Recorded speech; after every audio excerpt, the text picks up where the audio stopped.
गात्रं दयाकलत्रं वरशक्तिपात्रं भव्यात्ममित्रं भुवने पवित्रं नावेयपुत्रं प्रणमामि नित्यं। बोले चंद्रप्रभु भगवान की जय, 24 भगवान की जय। बोले आचार्य गुरु विद्यासागर जी महाराज की। धर्म प्रेम बंधुओं, संक्षिप्त में एक श्लोक के द्वारा कुछ आपको संबोधित करना चाहूँगा। यथा चंद्रम बिना रात्रि कमलेन बिना सर, तथा न शोभते जीवो बिना धर्मेन सर्वदा। देखिए, हम लोग शोभायमान होना चाहते हैं, शोभित होना चाहते हैं। जैसे चंद्रमा की शोभा रात्रि में है, दिन में नहीं। दिन में यदि उदय को प्राप्त होता भी है तो उसकी शोभा नहीं है, कांतिहीन हो जाता है। लेकिन रात्रि में तो शोभायमान होता है। इसी प्रकार सरोवर है, तो सरोवर की शोभा जिसमें कमल है तो वह शोभायमान होता है। बिना कमल के सरोवर की शोभा नहीं। इसी प्रकार जीवात्मा, जो आत्मा है, संसार में प्राणी है, वह शोभायमान किससे होता है? धर्म के द्वारा होता है। बिना धर्म के शोभायमान नहीं होता। आप देखिए, आप लोग प्रतिदिन आप लोग शरीर की शोभा को बढ़ाना चाहते हैं, शोभा करते हैं। सुबह से लेकर शाम तक नहलाते, पिलाते, खिलाते, अनेक प्रकार के आभूषण पहनते हैं, हाँ, वस्त्र आदि पहनते हैं। फिर शोभा को प्राप्त होना चाहते हैं, रूपवान बनना चाहते हैं, सुंदर होना चाहते हैं। लेकिन नहीं। अब देखिए, स्वर्ग में रहने वाले जो देव होते हैं, सुंदर होते हैं, शोभा को प्राप्त होते रहते हैं, लेकिन वो भी यहीं आते हैं। यदि वहाँ पर शोभा होती तो यहाँ इस धरती पर क्यों आते? आप सोचिए, यहाँ धर्म है, बिना धर्म के क्या है? कोई उसकी शोभा नहीं, सुंदरता नहीं है। तो धर्म एक ऐसा चीज है, और वह धर्म को प्राप्त करता कौन? इस मध्य लोक का जो शरीरधारी, औदारिक शरीरधारी मानव, और उसको ही धर्म का फल मिलता है। वही यहाँ पर शोभायमान को होता है। बाकी तो नश्वर है और कुछ नहीं है। एक जगह लिखा था कि नर का शरीर पाया पुण्य के योग से कभी कभी। दरिद्र के घर में बादशाह कभी कभी। अर्थ क्या हुआ? यदि दरिद्र के यहाँ किसी कारणवश बादशाह या राजा चला जाए तो वह दरिद्र नहीं रहता, अर्थात वह भी संपन्नता को प्राप्त होता है। तो इसी प्रकार ये नर पर्याय है। इसको प्राप्त होने के बाद भी यदि हमारे जीवन में दरिद्रता है तो ये बहुत हम लोगों की कमी है। इसका मतलब इस नर पर्याय की कितनी विशेषता है। बाकी स्वर्ग के लोग जितने वैभवशाली होते हुए यहाँ क्यों आ रहे हैं? हाँ, उसको छोड़कर यहाँ क्यों आ रहे हैं? इसका मतलब इस नर पर्याय बहुत ही दुर्लभ और बहुत दुर्लभतम है। तो उसको प्राप्त करने के बाद भी हम उस ऊपर की ओर दृष्टिपात करते हैं कि नरकाया को सुरपति कहते हैं। हम लोग क्या कर रहे हैं? सुरकाया को नरपति तरह से हो रहा है। लेकिन इस पर्याय को आपने पूर्व में बहुत पुरुषार्थ के द्वारा और मेहनत अपनी भोग के पुण्य संचय के बाद यह पर्याय प्राप्त हुई और हुआ। लेकिन उस यहाँ आने के बाद ऐसा मोह का प्रभाव है कि वह भूल जाता है और रम जाता है, जिसमें है उसी को मिल रहा है। लेकिन इतनी मूल्यता है, बहुत मूल्यता है। लेकिन इत्तम दुर्लभ रूपम यदि प्रमादिशात संसति संशय संसार में भ्रमति नराको नर सुचिरम। अर्थात इतनी दुर्लभ को चीज प्राप्त करने के बाद भी यदि प्रमाद करता है और मोह के अधीन होकर के जाता है तो फिर यह संसार प्राणी इस संसार पे महान भयानक जंगल में और भटकता रहेगा। पुरुषार्थ कितना क्या दुर्लभ से मिला भी, लेकिन उसका दुर्लभता का सदुपयोग नहीं किया तो क्या हुआ, यह प्राप्त करना क्या व्यर्थ हुआ। व्यर्थ नहीं हुआ, अब व्यर्थ ही हुआ क्योंकि इसके द्वारा आपने उसको उपयोग नहीं किया, सही सही इसका सदुपयोग नहीं होने के कारण वह चला जाएगा। शास्त्रों में ग्रंथों में लिखा है कि त्रस पर्याय 2000 वर्ष का है और उसमें भी मनुष्य पर्याय 8 बार बताया। बताओ 2000 सागर में 8 बार क्या चीज है बताइए। हाँ, वह मरण पर्याय प्राप्त होने के बाद पुनः नगद पर्याय को प्राप्त होगा। 2000 सागर में त्रस पर्याय है और द्विंद्र से लेकर के संगी पंचेंद्र तक कहा और मनुष्यों के भी भेद उसमें बताए केवल 8। पुरुष के 8 पर्याय और स्त्री के 16 और नपुंसक के 24, इस सब मिल करके 48 पर्याय बताए गए। अब उसमें भी दुर्लभ किसे बताओ, 8 पर्याय प्राप्त हो भी गया। अब जब पंचम काल कली काल में प्राप्त हुआ, ठीक इसका सदुपयोग करते हैं तो सही, नहीं तो हो सकता है अंतिम पर्याय हो तो पुनः वही काल निगो मजार वहां चला जाएगा अनंत काल। अरे अनंत काल तो नहीं है, लेकिन हम लोगों की छवों में ज्ञान के सामने तो अनंत जैसा ही है।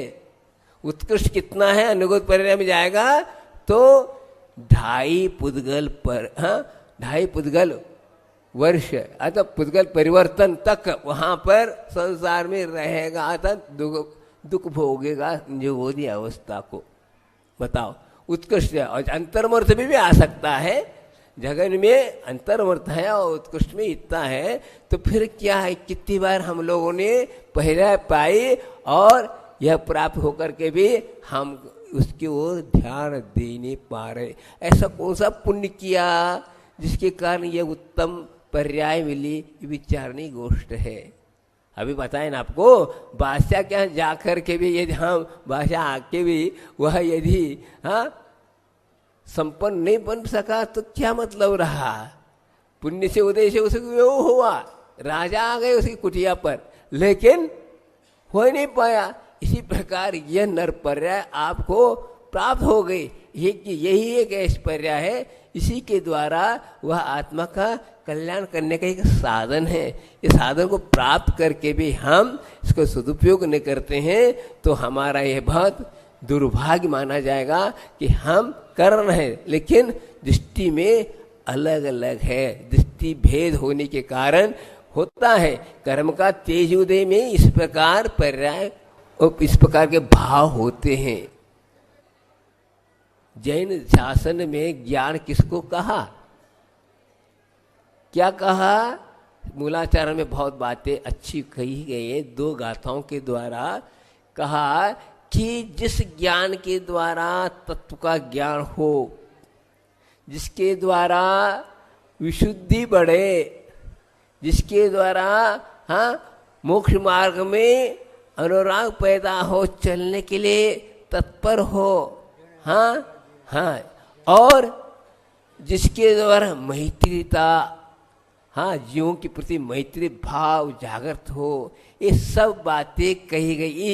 यदि इन ज्ञान होने के बाद ये चीजें प्राप्त नहीं होती हैं, वह ज्ञान सही नहीं है, सम्यक नहीं है, मिथ्या है। क्योंकि ये चीजें यही है, इसका लक्षण है। इन लक्षणों के द्वारा यदि है नहीं तो कहाँ कहना होगा वो ज्ञान किसका है। तो आपके ज्ञानावर कर्म के चौपसम से उत्पन्न हुआ, लेकिन यह ज्ञान आपके लिए बाधक है, बंध का कारण है। आप देखिए इतना आज भौतिक युग है, कितनी नित्य नए अनेक प्रकार के आविष्कार होते जा रहे हैं, सब कुछ हो रहा है। ज्ञान की ही एक महिमा है, लेकिन ये ज्ञान जो है वह अशांति का कारण बन रहा है। हाँ, आकुलता और बढ़ती जा रही है। ये सब उपलब्ध होने के बाद में ज्ञान का ही प्रयोग हुआ, लेकिन ये ज्ञान आपके लिए पुनः अशांति का कारण बना हुआ है। देखिए, पहले के जमाने में इस प्रकार के उपलब्धियां नहीं थे, साधन नहीं थे, हाँ, ग्रंथ भी बहुत कम मिलते थे, लेकिन वैरागी ज्यादा रहती थी। और आज खूब स्वाध्याय हो रहा, सब कुछ हो रहा है, हाँ, लेकिन फिर भी वह वैराग की गंध फूट नहीं रही है। ये विचारनीय है। स्वाध्याय का फल क्या है ये बताया जा रहा है। ये चीज होना चाहिए। तत्व का ज्ञान होने के बाद तो अपने आप ये तत्व ज्ञान सात पदार्थ 9 पदार्थ ये रटने मात्र से नहीं है, अंतरंग से ऐसा चौपशम उत्पन्न होता है जिसके द्वारा अपने आप सम्यक दर्शन उत्पन्न होता है, विशुद्धि बढ़ती है। हाँ, चाहे होने का भी चौपशम होने लगता है। ये सब बातें ज्ञान के द्वारा ही हो रहा है, लेकिन ये ज्ञान ऐसा है। समय आपका हो गया। कहने का तात्पर्य है कि हम लोगों को यह धर्म हमें प्राप्त हुआ है, उस धर्म के द्वारा ही हमारा जीवन शोभायमान होगा, बाकी के द्वारा नहीं होगा। यही तात्पर्य है। बोले चंद्रप्रभु भगवान की, बोले आचार्य गुरु विद्यासागर जी महाराज की जय। युग के आदि के ऋषभनाथ भगवान को निर्वाण की प्राप्ति हुई। देखिए, हम कितने साल पूर्व हुआ?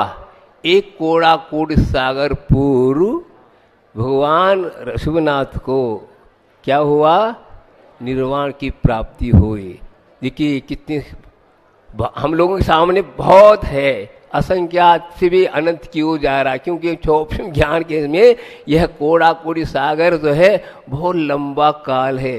फिर भी उस महान आत्मा के नामस्मरण से, उनकी वंदना से, उनके जयकार से हम लोगों के कर्मों की लीला जो चल रही है अनादिकालीन, वह कर्म की निर्जरा होती है। यह भाव सहित वंदन करने से यह उपलब्धि होती है। देखिए, निर्वाण की प्राप्ति, निर्वाण का अर्थ मोक्ष। मोक्ष का अर्थ क्या होता है? स्वतंत्रता को प्राप्त करना। स्वतंत्र किसे कहते हैं? शब्द अर्थ को समझेंगे तो भाव की ओर दृष्टिपात हो पाएगा। केवल हम बोलते हैं स्वतंत्र, स्वतंत्र और परतंत्र। अनादिकाल से आत्मा परतंत्रता थी, स्वतंत्रता को प्राप्त हुआ। तो परतंत्र का अर्थ क्या हुआ? स्वतंत्र का अर्थ क्या हुआ? स्वतंत्र, स्व की जहां मुक्तता है वह है स्वतंत्रता, और पर की जहां पर मुक्तता है वो परतंत्रता। दो, अब क्या हुआ? अभी तक परतंत्रता, पराधीन कर्माधीन जीव जी रहा था, सुख दुख का आदि का अनुभव कर रहा था। आज वह आत्मा स्वतंत्र हुआ। किससे? कर्मों से मुक्त हुआ। 14वें गुणस्थान के अंत तक परतंत्रता का अनुभव करता है। गुणस्थानों में जब तक आत्मा है तब तक वह परतंत्र है। नानंत, हाँ, सव्वे खलु कम फलम थावर काया तसाद कदिदम ना पानित वदंकंता नानव मिंदते जीवा। जो प्राणों से अतिक्रांत होता है वह ज्ञान चेतना का अनुभव करता है, निर्वाण का अनुभव करता है। ऐसे कुंत कुंदाचार्य पंचास्तिका में कहते। तो स्वतंत्र हुआ। स्वतंत्र का अर्थ स्वतंत्र, अब कोई पराधीनता नहीं। अनंत काल के लिए वह आत्मा आजादी का अनुभव करेगा, कभी भी वही संसार में लौट के नहीं आएगा। अब वह स्वतंत्र हुआ, खुशी के आदि नहीं हुआ। जैसे दूध में से घी निकालने के बाद कभी भी वह घी दूध नहीं होता। होता है? होता है, बता दूंगा उसको। दूध भी, घी भी दूध बन जाता है, लेकिन यह आत्मा एक बार स्वतंत्र हुआ, वह कभी देहीधारी नहीं होगा। एक बार की बात है, 1980 की बात है। हम और क्षमा सागर जी आपस में चर्चा कर रहे थे और कहा सिद्ध भगवान में भी वैभाव की शक्ति है। वैभाव शक्ति है। तो मैंने कहा ये बताइए, क्या घी कभी दूध बन सकता है? उत्तर दे नहीं पा रहे थे। आपस में डिस्कस चल रहा था, चर्चा चल रही थी। हमने कहा क्या कभी घी दूध बन सकता है? अब क्या है, दूध क्यों बन जाएगा? वैभाविक शक्ति है तो हो जाएगी अभिव्यक्ति, यह हमारा सोच था। तो वो उसमें उत्तर दे नहीं पा रहे थे। आचार्य महाराज कहीं लघु संघ गए होंगे, वो खड़े थे, सुन रहे थे, और सुनते सुनते वो कहा, अरे क्षमा सागर जी, बोल दो, घी को गैया को पिला दो, दूध बन जाएगा। सिद्धों में भी वैभाविक शक्ति है, लेकिन कभी वह अभिव्यक्ति नहीं होगी, ये बात कहना चाह रहा हूं। तो दूध में से घी निकलने के बाद दूध बन सकता है, लेकिन ये कभी भी आत्मा शुद्ध होने के बाद कभी घी नहीं, दूध नहीं बन सकता। समय हो रहा है तो एक श्लोक बोल रहा हूं। इस श्लोक में बताया गया संक्षिप्त में मोक्ष किसे कहते हैं और बंध किसे कहते हैं, तो संसार किसे कहते हैं। मोक्षो वैशेषिक रस, मोक्षो वैशेषिक रस, बंध, मोक्षो वैशेषिक रस, और बात ये भाव है, भूल रहा हूं मैं, मोक्षो वैशेषिक रस, बंधो वैशेषिक रस, एतावते विज्ञानम यथस्थिति तथा कुरु। अर्थ क्या हुआ, विषयों में रस आना ही बंध है, और विषयों में, पंचेंद्रिय विषयों में रस नहीं आना ही क्या है, मोक्ष है। मुख्य बात तो ये है। इतना ही संक्षेप में कहा गया, जो इसमें इच्छा हो वह ग्रहण करो, इते से तथा करो।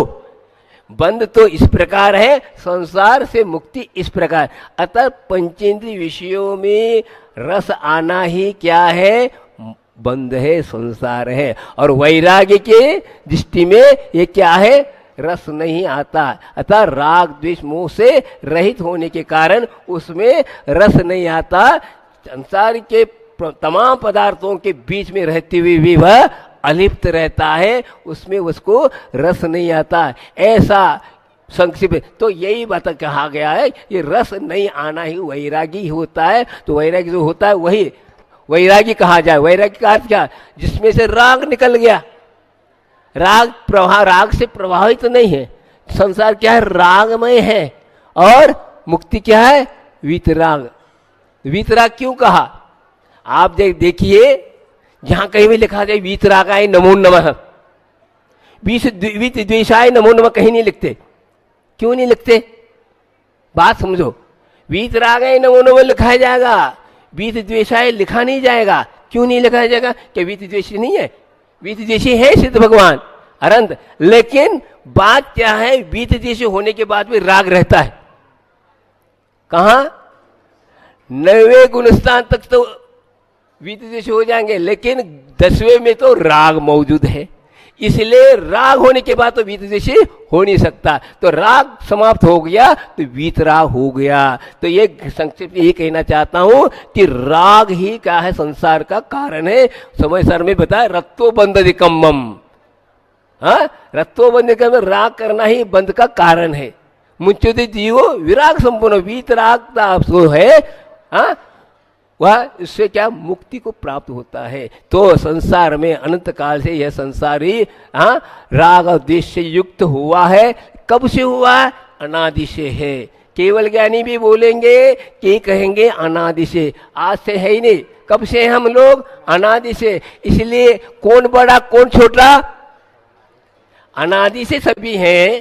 तो आज हम फिर भगवान के सामने जाकर के हम लोकता का प्रकट क्यों कर रहे हैं, बताओ। यदि हम अनादि से हैं और अनंत काल तक रहने वाले भी हम भी हैं, वो एक इंद्रिय हो या कोई भी हो, पंचेंद्रिय संज्ञा कोई भी हो, देव दानव हो, भगवान भी क्यों न हो, वे भी अनादि से, हम भी अनादि से। फिर वो बड़े क्यों कहलाते हैं, बड़े क्यों कहलाएंगे, इस अपेक्षा से बड़े हैं। संसार से मुक्त प्राप्त हो गए, वो जीत ले। राग द्वेष मोह को जीतने के कारण वे महान बने। हम उन जैसे बनना चाहते हैं, इसलिए उनके लिए हम लोगों प्रकट कर रहे हैं, हम उनको बड़े मान रहे हैं। और जब सिद्ध हो जाएंगे तो एक सा हो जाएंगे। जैसे घड़े में पानी डालो तो एक सा, कितने भी डालो, समान होता है, ऐसा कि नहीं छोटा और बड़ा होता है, समान होता है। इसी प्रकार सिद्ध भगवान एक समान हो गए। अब किसी भी कुछ भी कोई बड़ा छोटा वाली बात नहीं, शुद्ध हो गए। अपवर्ग का अर्थ क्या होता है? अपवर्ग का अर्थ कोई वर्ग नहीं, अब कोई भेद नहीं।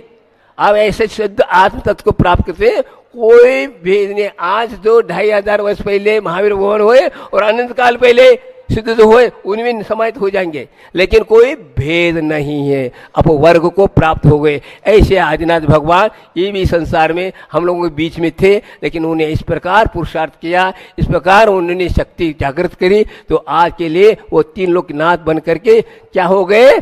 मुक्त हो गए। उस मुक्ति को जो मुक्त चाहता होना चाहता है, जो विश्वास रखता है कि मैं आत्मा हूँ और संसारी हूँ और संसार से मुक्त होना चाहता हूँ, इसलिए जो मुक्त हुए हैं उनकी आराधना करता है, समझे? इसलिए आराधना कर रहे हैं। लड्डू क्यों चढ़ा रहे हैं बताओ? निर्वाण लड्डू क्यों कहा जाता है बताओ? खुशी में। ऐसा नहीं, निर्वाण लड्डू क्यों? जलेबी लड्डू, हाँ, निर्वाण लड्डू निर्वाण क्यों नहीं बोलते बताओ? बात यही कहना चाहता हूं, व्यंजन जो है 56 प्रकार के हैं। बर्फी के निर्वाण उसको नहीं कहते, हाँ, जलेबी को नहीं कहते, हाँ, गुलाब जामुन को नहीं कहते, लड्डू निर्वाण लड्डू क्यों कहा जाता है बताओ? एक बार मैं प्रतिशासन से पूछा, उसका उत्तर नहीं है। फिर मैंने विचार किया, देखिए कि 56 प्रकार के जो व्यंजन हैं उनमें अनन्य कोई व्यंजन है तो मोदक है। मोदक का अर्थ है, मोद अर्थात आनंद को पैदा करने वाला। भगवान ने आनंद रूपी निर्वाण को प्राप्त कर चुके। ऐसा देखो, और कौन सा? उसमें भी मोदक में भी मुक्ति का मोदक, बूंदी वाला जो होता है वह विशेष माना जाता है। तो वो यदि प्राप्त, वो ऐसा उन्हें निर्वाण को प्राप्त कर चुके जो कि अनंत काल के वो क्षय को प्राप्त नहीं होने वाला, अक्षय अनंत आनंद को प्राप्त हो रहे प्रति समय। ऐसे निर्वाण को प्राप्त का, ऐसा निर्वाण रूपी लड्डू मोदक को प्राप्त किया। इसलिए हम भी उस मोदक को प्राप्त करने के लिए इस नश्वर मोदक को हम चढ़ा रहे हैं। ये भाव नहीं रखना कि हम एक लड्डू चढ़ाएं और जिंदगी भर हम लड्डू खाते रहें, इस भावना को लेकर के नहीं चढ़ाना। बात क्या है समझे? हाँ, आज तक यही करते आए हम लोग, लड्डू चढ़ा तो रहे, सब कुछ कर रहे हैं, लेकिन मोदक चढ़ाते हुए भी हम ये भावना रखते हैं कि अविनाश्वर जो लड्डू जो मोदक है उसको प्राप्त नहीं करना चाहते। अब इसी का हमारी इच्छा है, लेकिन वो विश्वास रूप में है और ये साक्षात, इसलिए इसी पर भी ज्यादा हम चाहते। लेकिन यह जो है खाने के बाद फिर क्या ना खाना पड़ता है, नमकीन खाना पड़ता है। लेकिन वो ऐसा नहीं नमकीन खाना पड़ेगा, अनंत काल भी खाओ। प्रति समय बदलता हुआ एक समय वर्ती पर्याय का अनुभव करने वाले निर्वाण को प्राप्त हुए। अरहंत भगवान को उपलब्ध नहीं, जो सिद्धों को उपलब्ध है। क्या अरहंत भगवान को भी नहीं मालूम? जब तक आदिनाथ थे यहाँ पर उनको भी वो नहीं था आनंद, जो आनंद सिद्धों को प्राप्त हुआ। आचार्य ने कहा अरहंता और सिद्ध में क्या भेद है? आज से मैं 76 की बात कर रहा हूं। मैं प्रथम बात सतना में प्रवचन कर रहे थे, उस वक्त उन्होंने कहा था सिद्धों में और अनंत में क्या भेद है? तो ये भेद है 15 अगस्त और 26 जनवरी में जो अंतर है उतना ही अरहंत और सिद्धों में अंतर है। अनंत हो गए, अभी स्वतंत्रता मिली नहीं, मिलेगी। और 26 जनवरी में तो सत्ता आ गई, संविधान बन गया, हम शासित हो गए। इसी प्रकार अरहंत भगवान को मुक्ति मिलेगी, लेकिन अभी मिली नहीं है, मिलने वाली है। हाँ, वो 15 अगस्त हुआ और यह 26 जनवरी अर्थात शुद्ध पदमत को प्राप्त हो गए। ऐसे आदिनाथ भगवान युग के आदि में उन्होंने निर्वाण को प्राप्त किया। हम लोग भी ये भावना भाते हैं, भगवान ये ऐसी शक्ति प्रदान करो जो कि जिस प्रकार आपने शक्ति प्राप्त की उस शक्ति के द्वारा ही हमको भी निर्वाण की उपलब्धि होगी। बोलिए ऋषभनाथ भगवान की, बोलिए आचार्य गुरु विद्यासागर जी महाराज की। धर्म प्रेमी बंधुओं, एक महान आत्मा का इस धरती पर अवतरण हुआ और उस महान आत्मा ने अपने पुरुषार्थ से ऐसा पुरुषार्थ किया जो अनादि काल से जो छुपी हुई केवल ज्ञान को प्रकट किया। उस प्रकट होने के बाद उन्होंने भव जीवों के लिए ऐसा उपदेश दिया जिस उपदेश से असंख्यात आत्माओं ने कल्याण किया। वही वाणी आज भी मौजूद है। उस वाणी के आधार से हम आप लोग चल रहे हैं। ऐसा विश्वास करो इस वाणी पर। अभी भी आपका कहीं भूल नहीं हुई, पंचम काल में पैदा हुए ऐसा नहीं। हम इस वाणी के आधार से ऐसे पुरुषार्थ कर सकते हैं और हम एक भव के बाद अवश्य हम उस तत्व को प्राप्त कर लेंगे। महातत्व जो परम तत्व को प्राप्त करने की क्षमता इस वाणी में है। तो उन्होंने क्या कहा? क्षणम चित्तम क्षणम वित्तम क्षणम जीवित मानवा यमस्य करुणा नास्ति धर्मस्य त्वरिता गति। क्या? क्षणम चित्तम, चित्त की चंचलता है। अभी यहाँ बैठे कुछ और विचार कर रहे हैं, बाहर जाते हैं तो और कुछ विचार होते हैं, बदलता जा रहा है। हमारी जो चंचलता के कारण, अस्थिरता के कारण हम इस पद से विचलित हो रहे हैं। और वित्त की, वित्त अर्थात धन संपदा को एकत्रित कर रहे हैं, वो भी क्या चंचल है, आराम चला जाएगा, कोई स्थिर नहीं है। पर्याय लहरवान हैं। पर्याय कैसी हैं? लहरें जो उठती हैं और मिटती हैं, इसी प्रकार चल रहा है। और क्षण जीवित मानवा, जीवन का कोई भरोसा नहीं, क्षण क्षण में मिटता जा रहा है।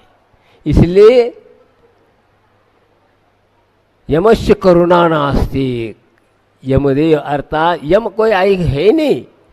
प्रति समय आयु कर्म क्या विनाश को प्राप्त हो रहा है।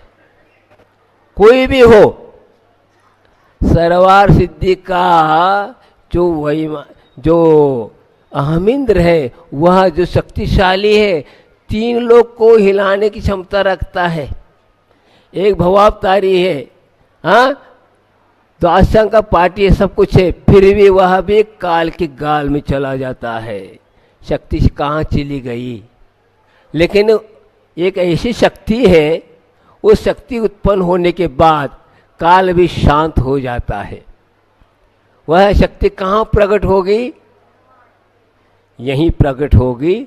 चारित्र के द्वारा, सरतंत्र के द्वारा वह शक्ति प्राप्त हो जाए तो फिर काल के गाल में कोई नहीं जा सकता। जितने भी देहधारी हैं, एक हाइको लिखा था कि अभिशाप है काल का, देहधारी अमर नहीं।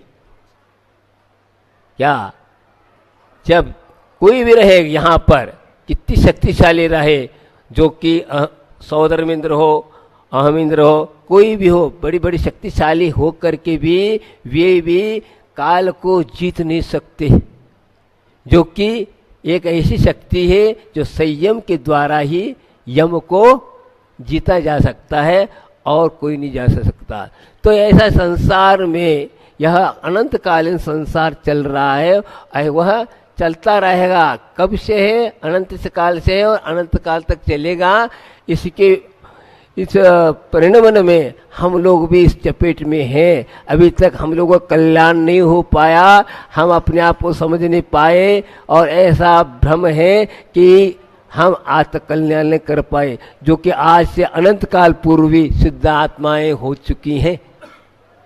और आपके चले जाने के बाद में अनंत आत्माएं तीर्थंकर होंगे, ये जिनवानी बता रही है। तो निराश होने वाली बात नहीं। और यह कभी द्रव्य कभी शांत नहीं होने वाला है, अर्थात नाश को प्राप्त नहीं होने वाला। ये केवल परिणमन है, केवल परिणमन है। परिणमन के द्वारा ये सब चीजें हो रही हैं। इसलिए अपने उस ध्रुव को हमें प्राप्त करना है। इसलिए हम इस क्षणभंगुर सुख के पीछे कितने हम पुरुषार्थ करते हैं, आदि करते हैं, कभी भी वह लाभप्रद नहीं हो पाता। 1976 की बात कर रहा हूं मैं। प्रथम चतुर्मास हो रहा था, क्षुल्लक अवस्था में था, कुंडलपुर की बात है। चतुर्मास स्थापना होने के बाद उस दिन उपवास होता है। मैं स्वाध्याय कर रहा था। स्वाध्याय के दौरान में एक श्लोक पढ़ने में आया। वह श्लोक तो मैं याद नहीं, लेकिन भाव पूरे हैं, आपके सामने रख रहा हूँ। संसार की स्थिति कैसी है, हम आप लोगों की ये बताया जा रहा है, किस प्रकार हम मोह से ग्रसित होकर के अपने आप को भूल करके पर पदार्थ को प्राप्त करने के लिए दिन रात जुटे हुए हैं। एक सर्प था और वह बहुत दिन से क्या था, भूखा था। भूख शमन करने के लिए वह अपने शिकार को प्राप्त करने के लिए खोजता रहा। बहुत दिन हो गए, खोजता खोजता पेट क्या नहीं करता, वह बैठने नहीं देता, वह दौड़ाता है। वह 10-12 दिन के बाद जा रहा है, जाता जाता एक जंगल में प्रवेश करता है और वहां जाने के बाद एक सरोवर था। सरोवर के किनारे में एक मेंढक बैठा हुआ था। मेंढक को देखकर यह प्रसन्न होता है, कौन? सर्प। अब तो मुझे शिकार मिल जाएगी, भूख शांत हो जाएगा। और धीरे से पीछे से जाता है और पकड़ता है। देखिए विचित्रता कैसी है, मेंढक को भी भूख लगी हुई है। वह छोटे छोटे पानी में दिख रहे हैं जो मछली है, उनको पकड़ लूं, मैं क्या कर लूं, भूख को शांत कर लूं। और यह सर्प ने पकड़ कर निगल रहा, फिर भी दृष्टि नहीं उसको कि मैं एक ग्रास बन चुका हूं, फिर भी दूसरों को ग्रास बनाने में वह प्रयत्नशील है और उसको ख्याल ही नहीं है मैं दौड़ में पाऊँ, एक क्षण के बाद मेरी मृत्यु होने वाले। लेकिन सामने क्या दिख रहा है, छोटी छोटी मछलियां हैं, उनको पकड़ लूं और मैं अपनी भूख को शांत कर लूं। यह कितनी मोह की वैचित्रता है। ये बात इतना ही है इस श्लोक में। अब इस पर अपने को घटाना है अपने ऊपर। इससे भी बेहतर हम लोग हैं, बदतर कि हमारी स्थिति बनी हुई है। काल रूपी सर्प प्रति समय हमें निगल रहा है। हाँ, फिर भी हम पंचेंद्रिय विषयों को प्राप्त करने के लिए दिन रात क्या है, संलग्न हैं। हम उस आय की ओर, जीवन की ओर दृष्टिपात नहीं कर रहे हैं। भगवान ने यही बताया, और कुछ नहीं है। जितने भी तीर्थंकर हुए, कुछ भी हुए, यही बताया है भाई। ये क्या है, एक इस दोहे में बोल दिया उनने, जीव जुदा पुद्गल जुदा, यही तत्व का सार। अन्य कछु व्याख्यान जो यही का विस्तार।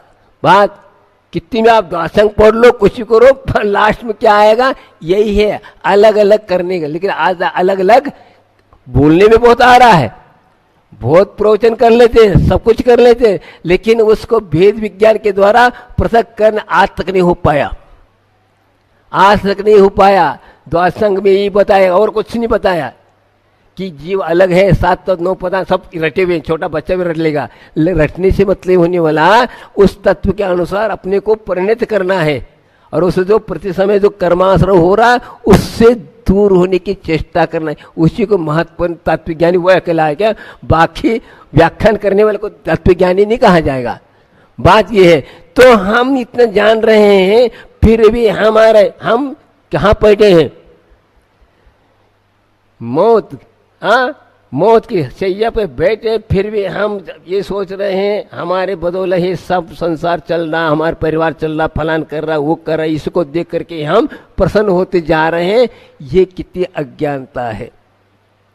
यह अज्ञानता बहुत बड़ी अज्ञानता है। हाँ, कोई समझ नहीं रहा।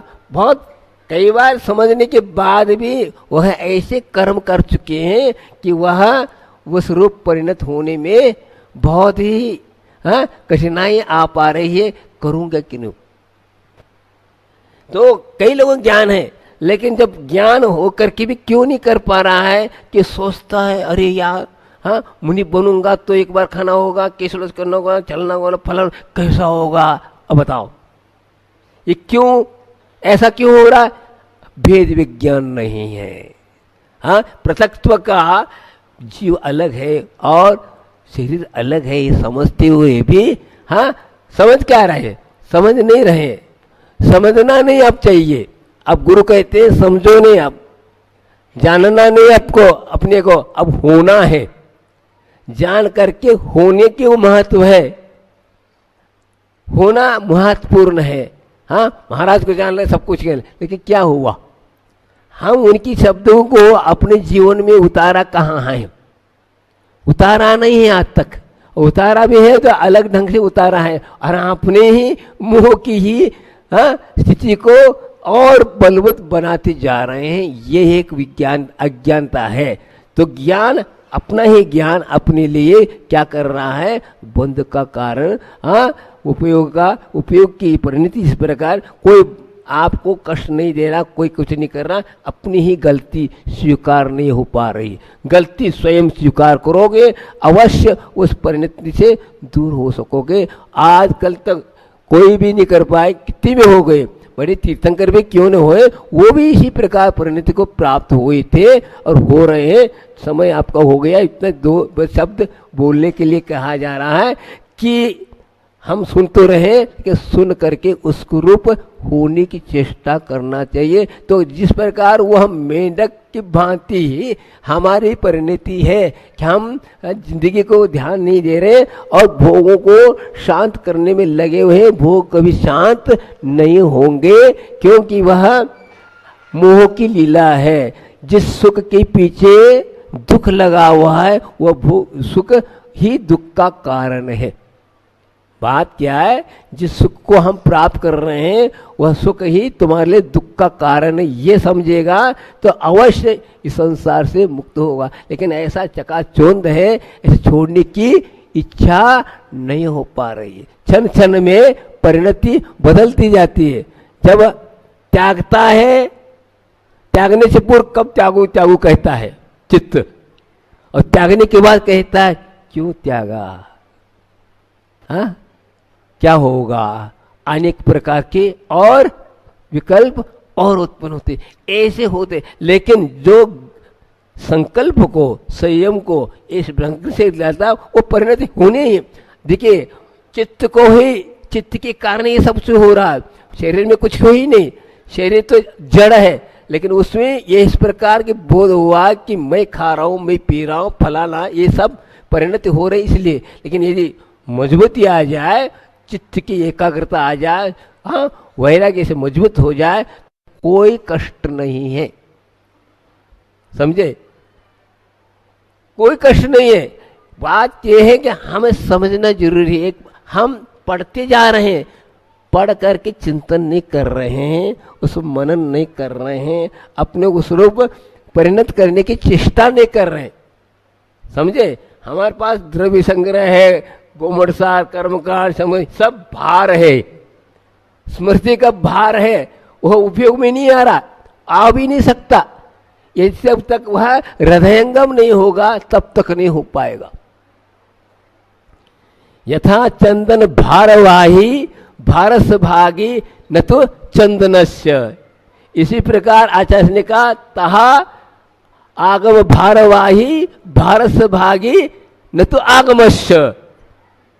कोई चंदन का भार लेके जा रहा है, वो भार का ही अनुभव कर रहा है, चंदन का अनुभव नहीं कर रहा है। जो गंध, जो महक है, उसका अनुभव नहीं कर रहा है, हाँ भार का ही। इसी प्रकार आगम का भार तो लिया है, लेकिन आगम की अनुभूति नहीं कर पा रहा है। इसलिए आगम ये है, लेकिन आगम का एक शब्द भी हम हृदयंगम करते हैं तो वह जिस प्रकार चंदन में जो महक है सुगंधी, वह आपके अंदर से फूट सकती है, लेकिन करे क्या सकते? भगवान तो कह के गए, वे अपने कर्तव्य करके गए, आपको करना है। परोस दिया है, लेकिन उठा करके खाना आपको है, लेकिन खाने की इच्छा नहीं हो रही, क्योंकि वह भूख है ही नहीं। वह भूख होती तो उठा करके ले लेता है, नहीं ले पा रहा है। तो ये क्यों हो रहा है? इतना पढ़ने की जरूरत नहीं है, अपने को बस अरहंत सिद्ध करो, ये इसी में पर्याप्त है और कुछ की जरूरत नहीं है। अरहंत सिद्ध में सब कुछ समाहित है। ओम का जाप भी कर लोगे तो भी समाहित है, क्योंकि नमोकार मंत्र का ऐसा है। तो ओम अंतर्गत सब पंचपरमेष्टि का स्वाध्याय करोगे। नमोकार मंत्र पढ़ना ही स्वाध्याय है, शास्त्रों में लिखा है। लेकिन कई लोग कहते अरे जाप में क्या रखा है, क्या रखा है, ये गड़बड़ है, यही गड़बड़ है। जाप की एक ऊंची चीज ये है, ज्ञान से ज्यादा जाप में एकाग्रता आती है, जो उसमें संस्कारित होता है। ज्ञान में तरंगे उठते रहते, उसका कोई अंत नहीं। लेकिन एक में लगोगे, ओम में ये समाहित हो जाएंगे, सब होम हो जाएगा। कर्मों का होम करना है तो ओम का जाप करो तो सब कल्याण होगा। बोले महावीर भगवान की। परम बंधु, इस अंतिम तीर्थंकर महावीर भगवान के निर्वाण के बाद जो कि 5 सुत केवली हुए, उसके बाद अनेकों आचार्य हुए। उन भव्य आत्माओं को उन्होंने अपने जीवन में उस दिव्य देशना को अपने जीवन में अंगीकार करके, अनुभव करके भव्य जीवों को बताया कि यह कल्याण का मार्ग है, किमात्मक है। तो उन्होंने कहा सम्यक दर्शन ज्ञान चारित्राणि मोक्ष मार्ग। तो सम्यक दर्शन एक चीज ऐसी है जिसको प्राप्त हो जाता है सम्यक दर्शन अवश्य, कुछ ही भवों के बाद उसको मोक्ष की प्राप्ति होती है। तो सम्यक दर्शन के बारे में कथन करते हुए आचार्यों ने कहा 10 प्रकार के सम्यक दर्शन के बारे में कहा। उसमें एक बात ये आती है कि मार्ग सम्यक दर्शन, 10 प्रकार के जो सम्यक दर्शन की व्याख्या की है, उसमें मार्ग सम्यक दर्शन, मार्गदर्शन क्या चीज है ये बताया जा रहा है। दिगंबरत्व, मोक्ष मार्ग का अनन्य साधन दिगंबरत्व है। इसके द्वारा भी उपदेश होता है, केवल शब्दों के द्वारा नहीं। जो बिंब खड़ी है चंद्रपुर भगवान की, 24 भगवान की बिंब, वो क्या उपदेश प्रति समय दे रही है। इस उपदेश को हम आप लोग बहुत कम समझ पा रहे हैं, समझे। वास्तविक उपदेश तो वही दे रही है, क्योंकि भाषा कई प्रकार की हुआ करती है। कन्नड़ बोलो तो आपको समझ में नहीं आएगा, मराठी बोलो तो नहीं समझ में आएगा, हिंदी बोलो तो ऐसी। लेकिन यह ऐसा उपदेश है 3 लोग के प्रत्येक प्राणी समझ करके आत्म कल्याण कर सकता है। पशु पक्षियों को भी उपदेश दे रहा है। बताइए, अकृत्रिम चैतन्य में जाके देखेंगे, स्वर्गों के में जो विमानों में अकृत्रिम चैतन्य है, उनमें भी यही है। बस निर्ग्रंथ मुद्रा, यह एक ऐसी चीज है, यह मोक्ष मार्ग को प्रदर्शित कर रही है। पशु पक्षी तक समझते हैं, हम लोग तो बहुत पढ़े लिखे सब कुछ है, फिर भी इस भाषा को नहीं समझ पा रहे। बड़ी कितनी अज्ञानता हम लोगों की। बिंब खड़ी है, ये बिंब कायेश्वर मुद्रा में है। अब सोचे इस पर क्या कह रही है। अब मुझे चल करके कुछ प्राप्त करना नहीं, मुझे कोई प्राप्त नहीं करना, इसलिए वे थम गए उनके दोनों कदम, और दोनों हाथों के द्वारा अब कुछ प्राप्त करना नहीं है, कोई कार्य करना नहीं है, इसलिए वे लटका के खड़े हैं। देखिए, और अब आंखों के द्वारा मुझे कोई जानना नहीं हो, देखना नहीं, शेष कुछ बचा नहीं, इसलिए वे नासाग्र होकर के स्थिर हो गए हैं। और अब सुन करके मुझे कुछ प्राप्त नहीं करना है, कोई शेष बचा नहीं है। इसलिए वे एकांत में जाकर वन में विराजमान हो गए। हाँ, प्रसन्नाय वनांतमाश्रिता। हाँ, प्रशांत भाव को प्राप्त करने के लिए वन की शरण में ले। बताओ कितनी सुंदर बात है कि क्या अब क्या प्राप्त करना है। आत्मोपलब्धि की जो निधि है हमें प्राप्त हो गया। अब कोई योग की जरूरत नहीं, योग प्रवृत्ति की जरूरत नहीं, स्थिर हो जाओ।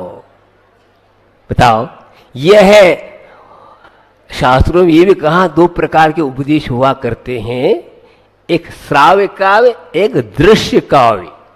ये दृश्य काव्य है, देख करके ही बोध हो जाता है कि मोक्ष मार्ग क्या है आदि आदि। प्रत्येक व्यक्ति को शरीर प्राप्त है, लेकिन यह ऐसा शरीर है कि इस शरीर के द्वारा ही क्या आत्मोपलब्धि प्राप्त होने की क्षमता है। एक हाइको लिखा था, इसमें यह भाव है, पंख में खिले पंकज, पंख में खिले पंकज, नहीं खिले हर पंख में। बहुत सिद्धांत की बात इसमें है। अर्थात पंख अर्थात कीचड़ में कमल खिलता है, लेकिन हर कीचड़ में पंख नहीं खिलता, पंकज नहीं खिलता। का अर्थ क्या, यह शरीर क्या है, पंख है, इसमें रत्न रूपी पंकज खिलेगा, लेकिन हर पंख में नहीं। भूभूमि में भी है, औदारिक शरीर के शरीर में खिलता है, लेकिन हर औदारिक शरीर में खिलेगा नहीं। केवल कर्म के नर पर्याय के कीचड़ में ही पैदा होगा, बाकी में नहीं। कीचड़ तो है।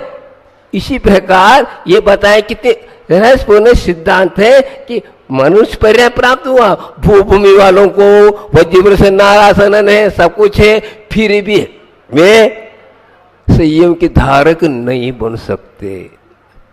और 850 मिलेच्छंद है, सब नर मनुष्य हैं, लेकिन वहां पर धर्म है ही नहीं, शून्य है।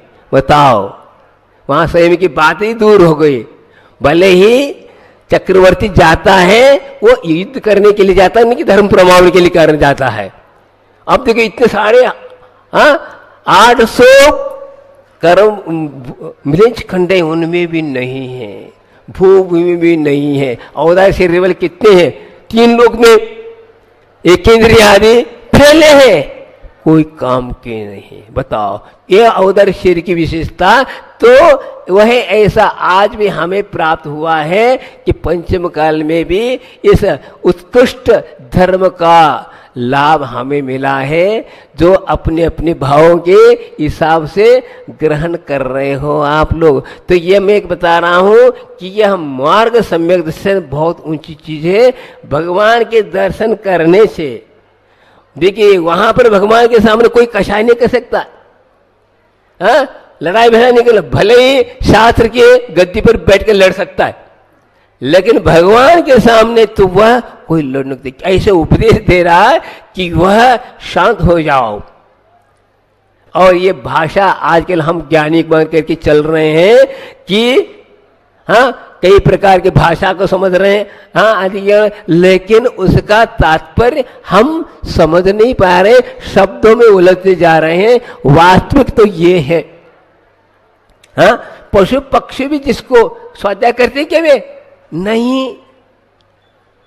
नहीं, फिर भी वे संवेदन को प्राप्त कर चुके। और हम लोग इतने बड़े बड़े ग्रंथों का अध्ययन करने के बाद भी संवेदन का कोई पथियारा नहीं है, और हम ऐसे कार्य कर रहे हैं जो कि धर्मात्मा होकर के भी हम इसको कषाय से मुक्त नहीं हो पा रहे। क्रोध कर रहे हैं, मान कर रहे हैं, मायाचार कर रहे हैं, लोभ कर रहे हैं, आदि आदि कर रहे हैं, लेकिन वे नहीं कर पा रहे।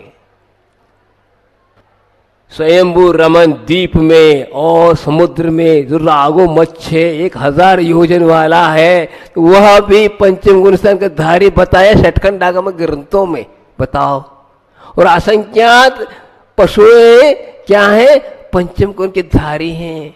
और वे कौन उपदेश दे रहा है वहां पर, कौन जा रहा है वहां पर, कौन मुनि महाराजा का दर्शन हो रहा, कुछ भी नहीं हो रहा, फिर भी देखो कैसा उनका परिणति है, कैसे कैसे वस्तु का परिणय बनना, कैसे कैसे कर्म है, क्या है। ये बहुत ऊंची चीज, जो कि ये आज हम लोगों को सब उपलब्ध है, फिर भी कहते हाँ कुछ और सुनाओ।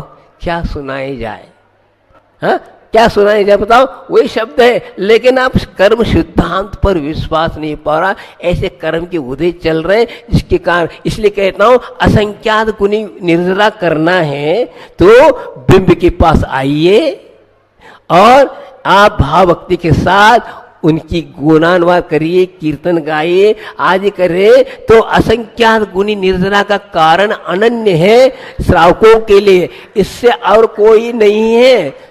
क्योंकि आप लोग कुछ त्याग कर नहीं पा रहे, कोई बात नहीं, लेकिन ये बात कही गई है। षटखंडागम से महाग्रंथ आप लोग पढ़ नहीं सकते, लेकिन वहां पर भी आप लोगों को याद किया है और एक सूत्र दिया है। क्या सूत्र दिया? सावय धम्मो चहुयो दानम पूजा शील मोवासो। क्या ये सूत्र में बताया? चार ही चीज है, दान करना, दानम पूजा शील मोवासो, दान करना चाहिए, पूजा करना चाहिए और शील का पालन और उपवास करना। उपवास ठीक है, उपवास अर्थात अलग अलग हिसाब से, ये चार यदि पालन करते हैं तो पंचम गुण के धारी हो जाओगे आप, और एक भोग के बाद मुझसे भी पहले आप मोक्ष जा सकते हो। बात यह है सिद्धांत, मुनि बनने कोई बात नहीं, लेकिन ये सिद्धांत बताता है कि यहां बैठी हुई मक्खी हमसे भी पहले जा सकती है।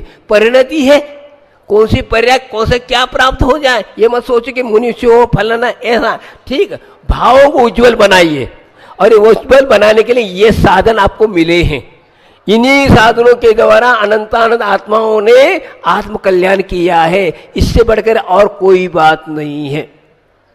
लेकिन आज कैसी बुद्धि है, आयतन के द्वारा ही बंद होना ये उपदेश देने लगे हैं।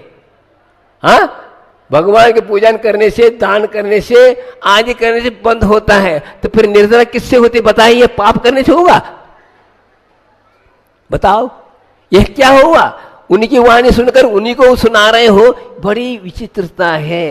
कर्म ज्ञान कर्म का चोपचम तो हुआ, लेकिन उसका सम्यक नहीं है। ये बताओ, पशु पक्षी प्राप्त कर रहे हैं। महापुराण पढ़िए, उसमें 4 पशु खड़े हैं। हाँ, एक रिद्धिधारी मुनिराज के आहार हो रहा है जंगल में, और देखकर अनुमोदन कर रहे हैं। हाँ, और वे भोग में चले गए। बताओ, उन्हें आहार नहीं दिया, और हम आहार दे रहे हैं, लेकिन भावों में कलुषता है, कलुषता मिट नहीं रही है। शेर, नेवला, बंदर और जंगली सूकर, ये चारों ने ऐसा वैर त्याग करके क्या किया? अनुमोदन किया। जिसके आहार देने वाला तो भोगों में गया, लेकिन ये भी चले गए। बड़ी विचित्र है। आप सोचो तो युनिवानी क्या बोल रही है। हम आप सोचो, एक पशु भी इतना शुद्ध निर्मल भाव कर सकता है। एक वितरागी के सामने जाते ही अपने कलुषित परिणाम भी शांत हो जाते। इसलिए बिंब की स्थापना की जा रही। 1000 प्रतिमाओं का जो विराजमान कर रहे, देखते ही बस आपके जो अनंतकालीन जो कर्म है बंदे, शांति को प्राप्त होगा। जिसका लक्ष्य मुक्ति प्राप्त करना है तो अवश्य प्राप्त करेगा। अब जिसी का है ही नहीं तो कुछ नहीं कुछ आलोचना करेगा। बात कर्म का उदय चल रहा है। आज तक हम लोगों में यही करते आए, इसलिए इस धरती पर हैं, समझे। आज कुछ, आज इस कलिकाल में भी कुछ हमें ऐसे पुण्यार्जन पूर्व में किया, जिसके फलस्वरूप ये हमें मिला। आज आंखें खुली हैं, लेकिन हाथ खुलने के बाद भी यदि हम उस तरफ ध्यान नहीं देते हैं तो देखिए, छत्तीसगढ़ में आचार्य महाराज आए, बताओ, लेकिन आप लोगों का पुण्य, इस पुण्य के कारण आपका पुण्य हमको बुलाता है। आपके पास इतना पुण्य है कि आचार्य महाराज यहां आ गए। हाँ, लौट के आ रहे हैं। हाँ, तो बात क्या है? आप लोगों का पुण्य अरे भगवान को तो आप ये कर सकते हो ना। महावीर भगवान का विपुलाचल पर्वत पर बार बार आया, क्यों आया? वहां के आत्माओं का इतना आकर्षण, ऐसा मैग्नेट तो खींचता। इसी प्रकार यहाँ के लोगों ने भी ऐसा पुण्यार्जन किया। एक जगह पढ़ा था, इस उपयोग करो। आचार्यवान इसी अनुसिद्धांत से चलते हैं। क्या? एक मैं हिंगोली चतुर्मास कर रहा था, वहां पर एक पंक्ति लिखी हुई थी। क्या है? ऐसा मेहनत खामोशी से करो, ऐसा मेहनत खामोशी से करो, सफलता शोर मचाए। क्या? ऐसा मेहनत खामोशी से करो। हम पहला से क्या करते हैं? प्रदर्शन करते हैं, इसलिए सफलता नहीं मिल पाती। गंभीरता के साथ, लगन के साथ आप खामोशी से करोगे, अवश्य अपने आप आपका जो मेहनत का सफलता अपने आप दिखाई देगी। दिखाने की जरूरत नहीं। क्या? धर्म जो है दर्शन के लिए है, प्रदर्शन के लिए नहीं। क्या? दर्शन के लिए है, प्रदर्शन के लिए नहीं है। तो इसलिए खामोशी से करो। आचार्य महाराज जो भी काम करते हैं, गुप्त करते हैं, अपने आप क्या अभिव्यक्त हो जाता है, कहने की जरूरत नहीं। जिन जिन व्यक्ति करते हैं, आप देखिए दीक्षा देने से पहले पंपलेट छपाओ, फलान करो, कुछ नहीं। जिसका जैसा पुण्य होगा वैसा होगा। आज हमने पंपलेट छपा दी और वो कर्म का उदय ऐसा आया, आ नहीं पाए तो क्या करोगे? ये पहले देखो ख्याल। आचार्य महाराज कभी भी विहार करते कह के नहीं जाते। क्यों? मैं किसी से बंधूंगा नहीं, मैं बंधा हूं 6 आवश्यक से, और किसी से बंधा नहीं हूं। मैं आगम से बंधा हूं, और किससे बंधू मैं? जिसके द्वारा मेरा लक्ष्य की प्राप्ति हो उससे मैं बात करो। जिसके पीछे सत्य महाव्रत है। आज मैंने बोला कार्यक्रम में आऊंगा, नहीं आ पाए तो क्या करोगे? आपका कुछ कर्म का उदय आया, कार्यक्रम ही नहीं हुआ तो मैं क्या करूं? और मेरे कर्म का उदय आया तो मैं नहीं आ पाऊं तो क्यों करूं? इसलिए संभावना, ये संभावना में सब समाहित है। अभी यही हुआ, मैं हिंगोली में था, 10-12 व्यक्ति आ गए, एक पंचकल्याण करने का था। भैया यहां से आचार्य से आशीर्वाद लिया, सब कुछ किया, पंपलेट भी छपाए, लेकिन छपाओ नहीं, फोटो के पीछे मत पड़ो। यही इतना लेकर संभावना। अब संभावना का भाव ये देखो, यहां आ गया मैं, बताओ यहाँ का पुण्य था, वहां का योग नहीं था, वहां छोड़ करके आया। इसलिए महावर्ती को प्रति समय सतर्क रहना चाहिए। यदि आप लोग जैसे हम लोग कर लेंगे तो आप में और हम में क्या अंतर आएगा बताओ? वचन के पक्के होना चाहिए, वो होना चाहिए। किसी से प्रभावित नहीं, बस अपने महाव्रतों के प्रति जागृत रहेगा, तभी प्रभावना होती है, अन्यथा प्रभावना नहीं होती। ये प्रभावना इकट्ठा करना, जनता इकट्ठे हो गई जो प्रमाण हो गए, ये गलत है। ये भावों में परिवर्तन आना ही क्या प्रभावना है। भावना के अनुसार प्रभावना हुआ करती है, कि दिखाने की चीज नहीं है, ये तो अंतरंग की चीज है। तो धर्म जो है प्रदर्शनात्मक नहीं है, दर्शनात्मक है। इसलिए एक बार भी आप दर्शन करो तो आपका जीवन कल्याणमय होगा। बोलिए चंद्रप्रभु भगवान की जय।